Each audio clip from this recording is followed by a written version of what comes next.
संसार में मनुष्य जब प्रभु की कृपा होती है, कोई पद या संपत्ति का बहुत शीघ्रता से घमंड आता है, और फिर वो जब प्रभु की कृपा या मद जब आ जाता है लोगों को, तो जो नीचे वाले लोग हैं उसे एक चिंटी के समान लगते हैं। एक बड़ी ही सुंदर कथा है, हम उसकी ओर आपको ले चलते हैं।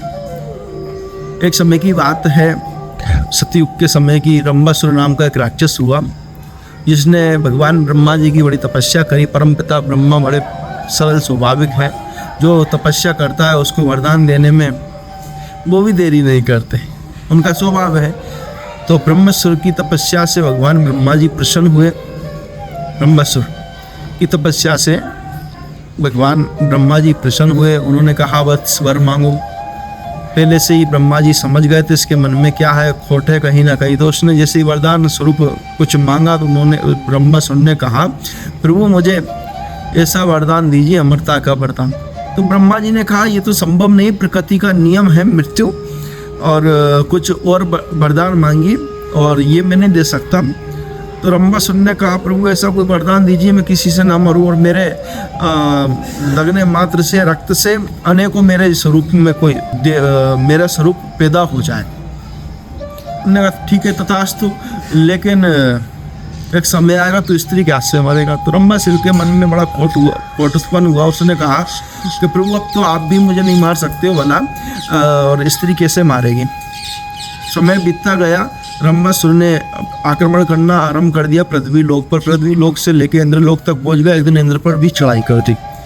तो जैसे ही इंद्र ने प्रयास किया आक्रमण करने का, मारने का, जैसे ही इंद्र ने अपना वज्र चलाया, तो वज्र जैसे ही चलाया तो रंबासुर पर पड़ता, तो अनेकों उसके स्वरूप में रक्त बीज के नाम से उत्पन्न हो जाते।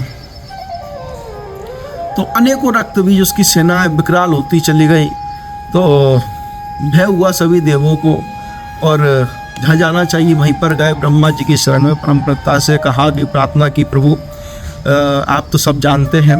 उसने कहा, ब्रह्मा जी ने कहा कि हाँ मुझे पता तो है, मेरी जानकारी में तो है भाई कि कोई किसी को मैंने वरदान दिया था, लेकिन अमरता का वरदान नहीं दिया। और मैंने कहा कि कोई स्त्री तुम्हें मारेगी तो तुम साधना, देवी की साधना करो, शक्ति की उपासना करो। तो उन्होंने शक्ति की उपासना करी, तो माँ जगदम्बा आदि शक्ति स्वरूप में काली प्रकट होकर आई। उन्होंने कहा क्या? उन्होंने कहा कि माँ रंबासुर नाम का जो रक्त बीज है उसने बड़ा ही तांडव मचा रखा है और हमें पद से हीन कर दिया, हमारे इंद्रलोक पर भी चढ़ाई कर दी। तो माँ बड़ी क्रोधित हुई, और जैसे ही रण में माँ उतरी तो रक्त बीज पर आक्रमण करना आरंभ कर दिया। जैसे ही आक्रमण करती तो उसकी सेना और विकराल हो जाती। जैसे रक्त बीज के रक्त गिरता तो अनेकों रक्त बीज उत्पन्न हो जाते। इससे माँ बड़ी दुखी होकर, और बड़ा क्रोध आया, उन्होंने कहा कि अनेक बार मारने से अनेकों उत्पन्न हो जाते हैं। फिर माँ को और विकराल रूप धारण किया, तो एक उसमें उनका रक्त पीना आरंभ कर दिया, महाकाली के रूप में आ गई। फिर भी कहीं ना कहीं बूंदे गिर जाती, गिरने लगी तो और विकराल रूप धारण किया। पूरे शरीर से लावा उत्पन्न होने लगा है। जहाँ भी रक्त की बूंदें गिरती तो वैसे ही वो भस्म हो जाती है इसके तप से। तो रक्त बीज आखिरकार मारा गया। इसके बाद में अब जब क्रोध उत्पन्न होता है किसी के भी अंदर, तो क्रोध तो शांत करना बड़ा मुश्किल हो जाता है। एक और आपदा, एक और संकट उत्पन्न हो गया देवों के आगे। फिर वो शंकर जी के पास गए, प्रभु ये बड़ा संकट उत्पन्न हुआ। ठीक है, रक्त बीज ने तो पृथ्वी का नाश नहीं किया, लेकिन इसके उससे तो प्रकोप से तो पूरा पृथ्वी का विनाश हो रहा है, माँ को शांत करें। शंकर जी बड़े स्वभाव बोले, स्वभाव के हम जब कोई संकट पृथ्वी पे आता तो शंकर सबसे पहले आ जाते, इनका स्वभाव ही है। तुरंत में सामने आए, प्रभु ने बड़ी कृपा करी, सामने आए तो माँ ने देखा कि ये तो परब्रह्म जगत के स्वामी मेरे चरणों में आ गए। माँ का क्रोध शांत हुआ।